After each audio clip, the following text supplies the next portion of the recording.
はい、それではね、レンズについて解説していこうと思います。今ね、この場にある通り、レンズはめちゃめちゃあるんですけれども、本当に一つ一つ全然特徴が違くてですね、なので今回はこのレンズってそもそも何なのか、そして、各焦点距離ごとの表現の違いなどを皆さんにお伝えできたらなと思っております。ではまずね、解説しようと思うんですけれども、ちょっと図がないと分かりづらいので、ちょっとホワイトボードで書いていきたいと思います。はい。ホワイトボードの準備ができたということで、このレンズのね、仕組みを皆さんに解説していこうと思います。レンズってね、例えば、ここにちょっと図書きますね。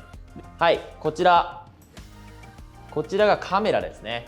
カメラのセンサーと思っていただいて大丈夫です。今回この Mavic Mini 2ちゃんを被写体にしたいと思います。で、ここに Mini 2ちゃんがあるんですけれども、先ほども皆さんにお伝えした通り、ここにはね、光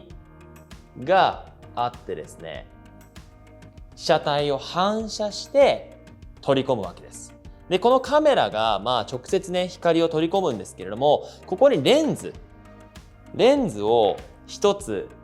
かませて光を取り込むわけです。で、取り込み方がこのように交差しているので、この点となるものが焦点ですね。字が汚いです。すいません。はい、焦点となっております。で、焦点が 12mm から 24mm ってあるので、ここが 12mm から 24mm なんですね。っていうことが焦点距離の正体です。で、ここに被写体がありますよね。で、一回この読み込む時っていうのは被写体が逆なんですよね。逆さまの状態でこのレンズを返して元の状態に戻ってカメラでは読み込まれるので、最初収録したここの元の状態っていうのは逆さの状態ですね。で、焦点距離、ここのレンズを交差して読み込まれるっていうのがレンズの正体となっています。で、ここが今12から 24mm、かなり短いんですけれども、ちょっと一回消しますね。はい。ここがじゃあ 70mm。70mm になるとですね、ここが焦点距離がこのセンサーから 70mm になる。ちょっと遠いんですよね。なのでこういう線になります。こういう線。ここが 70mm です、焦点。そうなってくると被写体が映るこの距離、サイズ感とか周りに映る情報量っていうのも変わってきます。一方で焦点距離、ここが 12mm とかになりますと、もう見ていただける通り、この情報量が圧倒的に広いので、いわゆる広角レンズって呼ばれるものですね。で、70mm から 200mm っていうものが望遠レンズ、遠くを捉えるレンズっていう意味になっております。焦点距離っていうのはこの交差しているところの焦点が基準になっているんですね。で、これを理解した上で、じゃあ 12mm、24mm、そして 35mm、50mm、70mm、100mm と本当にいろんな表現の違いがあるので、ちょっと見ていきましょう。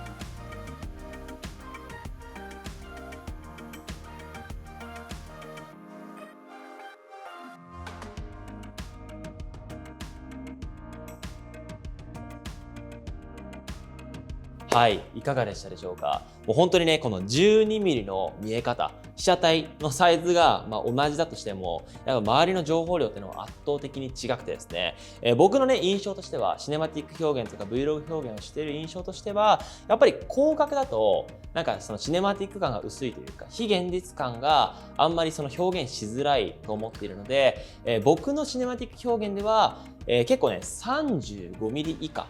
の焦点距離のレンズってのは基本的に使えません。で、あとね、単焦点のレンズを使うことが多いんですよね。単焦点っていうのは、F 値がもうF1.4 とかまで開放できるものでして、背景のボケがすごいんですよね。35mm 以上のボケがあると、その背景の情報量っていうのが少ないし、被写体にすごくフォーカスすることができるので、シネマティック表現をする上では、個人的には24mm 以上のものをお勧めしたいと思います。広角すぎると情報量が増えてしまいますので、非現実的な表現が低くなってしまうと。で、一方で Vlog、僕がよく作っている Vlog 表現っていうものは、むしろ自分のこの顔を撮って、で、今こんな環境にいますよっていう周りの景色とかも映したいので、12、24mm でVlog を撮ることが多くなっております。で、今ね、基本的にソニーの E マウントとか EF レンズ、こちらも16、35mm とか、基本的に可変16から 35mm を変えることができるレンズを使用しているんですけれども、この可変のレンズのおすすめなところはですね、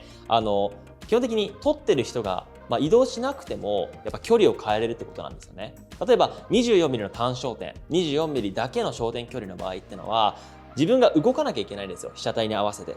これがちょっと面倒くさい時があるので、こういった可変レンズを使用するとすごく使いやすいですよってことですね。で、ただね、欠点としては F 値が結構ね、低くならないんですよね。このレンズも16、35mm で F4 ですし、いいレンズだとしても F2.8 とか、可変になってくると基本的に F2.8 なんですけれども、これはね、今コモド 6K につけてるのは 24-35mm の可変なんですよ。シグマさんのこの可変レンズっていうのはすごく優秀でして、可変レンズなのに F2 っていうかなり開放できるんですね。で、今これ収録してるレンズもシグマさんの18-35で F1.8 とかまで下げることができるので、シグマさんのレンズとかは結構シネマティック表現をする上ではかなりおすすめなレンズになっていますので、ぜひ参考までにしていただけたらと思っております。で、シグマさんだけじゃなくてですね、やっぱりシグマさんは絵がシャープで、青がすごく綺麗に映る印象があるんですけれども、やっぱりレンズによっていろんな表現があってですね、例えば先ほどの参考でねお見せしていないんですけれども、マクロレンズとかかなりちっちゃな粒子まで映るようなマクロレンズがあったりとか、本当にハイパーズーム 400mm とか 800mm とか、本当に遠くの被写体を収めるためのレンズだったりとか、本当にいろんなレンズがあるので、自分が表現したいものによってレンズを、変えていただけたらと思っております。はい、もう本当にね、レンズの種類だけでもかなり多くあるので、一度ね使ってみてから購入することをお勧めしたいと思います。レンズってすごく高いので、やっぱりね、自分が使いたくなかった表現のレンズをね購入してしまうとやっぱりもったいないので、しっかりレンタル、サブスクリプションサービスのグーパスさんとか普通にレンタルとかも多分できると思いますので、そういったのを使用して自分が好きだなと思ったレンズを購入するようにしましょう。はい、こんな感じでレンズのご説明は以上となります。それでは次進みたいと思います。